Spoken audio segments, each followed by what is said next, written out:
So the purpose of this video is going to be to review your gas exchange and cellular respiration, in particular pages 9 through 16. This is your cellular respiration lab report.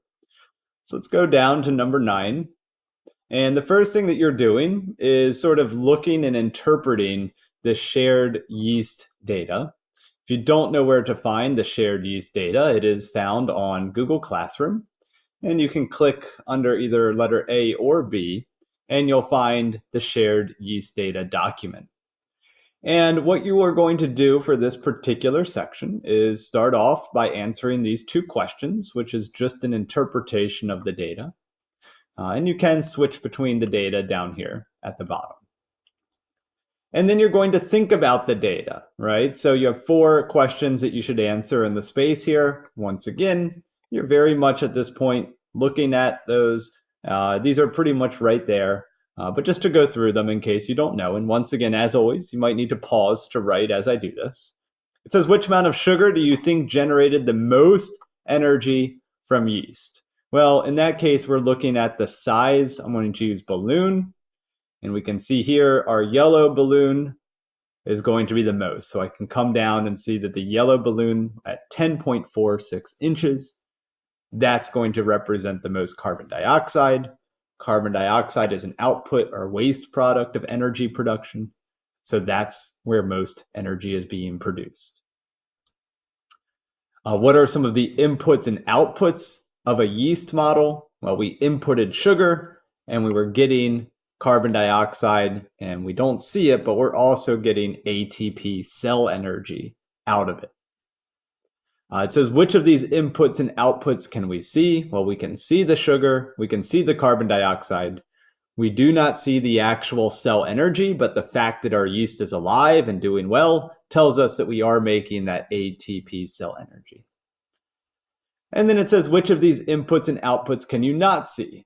And once again, that's that ATP cell energy, which we know is going to be outputted and used really by the cell to do life processes.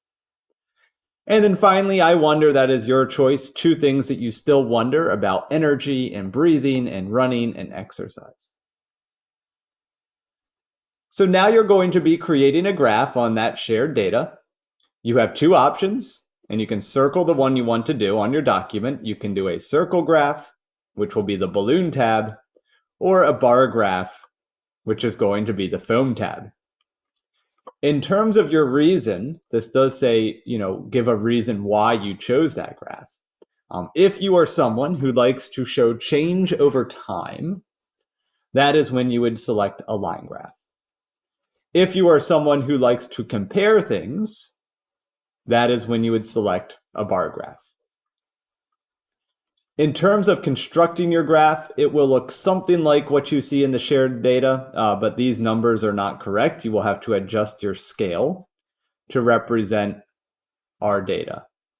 So what that means is you're basically looking for the biggest number, and then that's going to help set your scale, and then you'll plot your 3 points for your blue line, your red line, and your yellow line for a line graph. If you're doing a bar graph, same thing. It doesn't go up to 150, should go up to about 6. And then you're going to plot for each amount of sugar. So beaker 1, 2, and 3, 3 bars. So bar 1, 2, 3, next one, 1, 2, 3, next one, 1, 2, 3. Once again, it will look something like this, but adjusting the numbers to be better. And then the final thing that you'll need to do on that graph, we do already have a title, but you need to give it an x-axis title and a y-axis title and color key, much like you see in the example. Moving on, this will be a self-check. We did this as partners, but you'll have to do this by yourself at this point, and that is just a rubric checking your graph, making sure you have everything. And then here we get to making sense of our investigation. So I'll run through these questions. These are good ones. You might need to pause to write your final response, but I'll summarize the main ideas.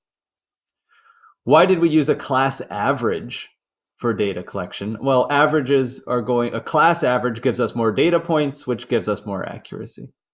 So that's why we focus on class average and not individual scores. It says, how could we improve the procedure to generate more accurate data? Well, if we had better measurement tools, maybe digital measurement. We used analog, like just a measuring tape or string. If we had some sort of digital measurement, it could be more precise.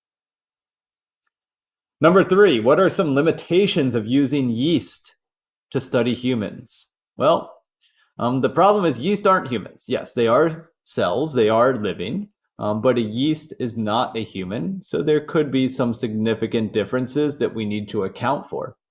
And so, yes, it helps us understand humans, but it's also not a human. And that is one of the problems.